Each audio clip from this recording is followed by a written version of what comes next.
Hey, Hannah Mouse One here. So I've watched Marvel's show She-Hulk, and a couple people asked for my thoughts on it, so let's jump right in. I should probably mention that I've never read the comics. Everything I'm saying is based off of the show only. This video is also assuming that you've watched the show, so there'll be spoilers and stuff that I gloss over. Overall, I don't think I've ever watched a show that feels so careless in its writing. Usually the inconsistencies in a script take at least a little time to register, or else things I'd pick up on in a repeat viewing, but not in She-Hulk. In She-Hulk, they hit you square in the face like a sledgehammer. Like when Bruce exclaims that you do revert back to Jen when you sleep, when in the last shot, Jen was already Jen. Presumably there was a cut scene in there, or the scene was moved or something, but it's a pretty jarring error. Or when in episode 5, Jen cites the lack of a hangover as a perk of being She-Hulk, when they made it clear that Jen does still get a hangover when she's She-Hulk. She just can't get drunk, which is a positive, apparently. But seriously, these aren't small plot holes or contrivances, these are glaring contradictions that even a cursory review of the script should have caught. And then there's the absolute mess that this show would call a plot. The overall message of the show seems to be a great power, great responsibility kind of gig. The first line of the show is, "What is the responsibility of those with power?" This is our thesis statement. And when Jen initially gets her powers, she rejects the notion of being a superhero. Setup, got it. And the final line of the show is Jen accepting that she can balance her life both as She-Hulk and the Attorney at Law. That works. That's great. It's just everything in between. So there's the Titania plotline, the Blonsky plotline, the Magician plotline, the Intelligentsia plotline,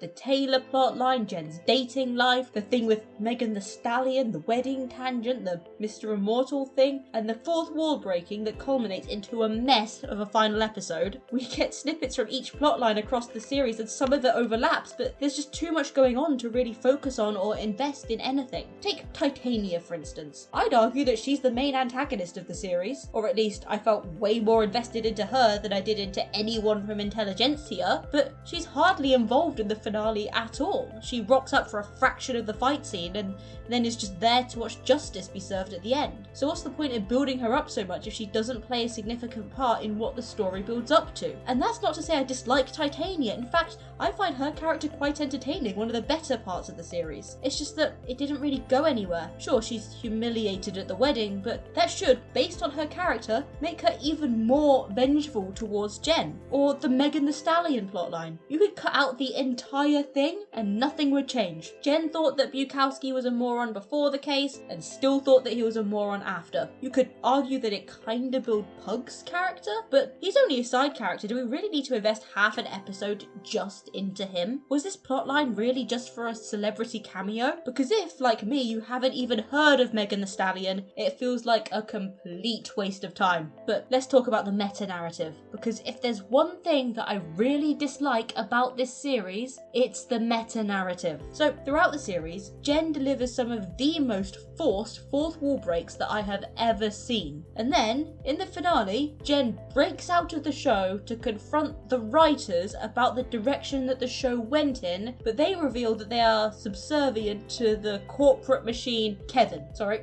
It's a bit on the nose, and I'm not sure that it's something you want to admit, but oh, does it get worse from here. So Jen confronts Kevin, who makes some pointed jokes about budget restrictions. Again, are you sure you want to be so blatant about it? But after the world's most basic, uninspiring, shortest speech from Jen, Kevin instantly rolls over to her every demand and changes the ending to what she wants it to be. There are so many issues with this. First off, there is no way that a series can be building to two endings at once. Either the series was building to this total mess of a climactic fight scene, which feels like a 5-year-old smashing toy cars together, or it was building to the ending that Jen changed it to. If it's the former, then the series doesn't end with what it was building towards, which, do I need to explain why that doesn't work? And if it's the latter, then the breaking out of the TV show was a part of the planned She-Hulk story, which means that all of this canonically takes place within the MCU, and that's just confusing. Is WandaVision a TV show within a TV show within a TV show? Is any of She-Hulk canon?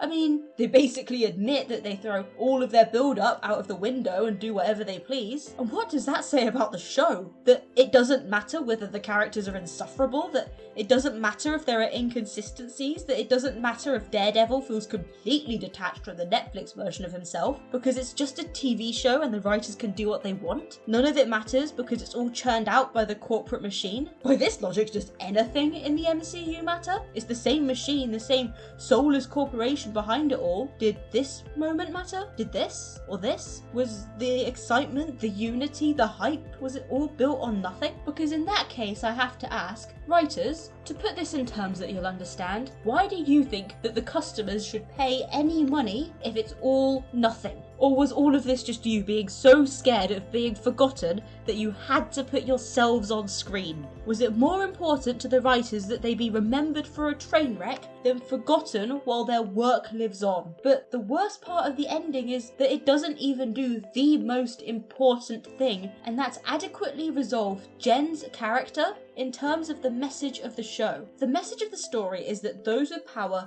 must take responsibility for their actions. But Jen, who has done a significant amount of damage across this series, is not held accountable for her actions. She gets a happy ever after while holding all the bad guys to account. And yes, she accepts her role as a superhero with so much damage that she has already done without paying some sort of karmic debt. It feels unearned. And if any character in a story has to take the message under their belt, it should be the protagonist. Else, they'll seem insanely hypocritical, which he does. And else your message will fall flat, which it really, really does. And the sad thing for me, I think there's some proper potential in the show. I like the larger-than-life sitcom characters, and there's a decent idea for a storyline between the layers and layers of fluff. If it wasn't so focused on appeasing Twitter or pushing an agenda, and if it stripped away the excess storylines to really focus on the message about responsibility, they could have given Jen a really powerful arc and delivered a really profound message, but this is what we've got. A complete waste of a character, a complete waste of a show that stipulates that everything in this franchise was also a waste. But apart from that, thanks for watching. Like and subscribe if you enjoyed this video, it lets me know that this is something that you want to see more of. What did you think of She-Hulk? Let me know in the comments down below,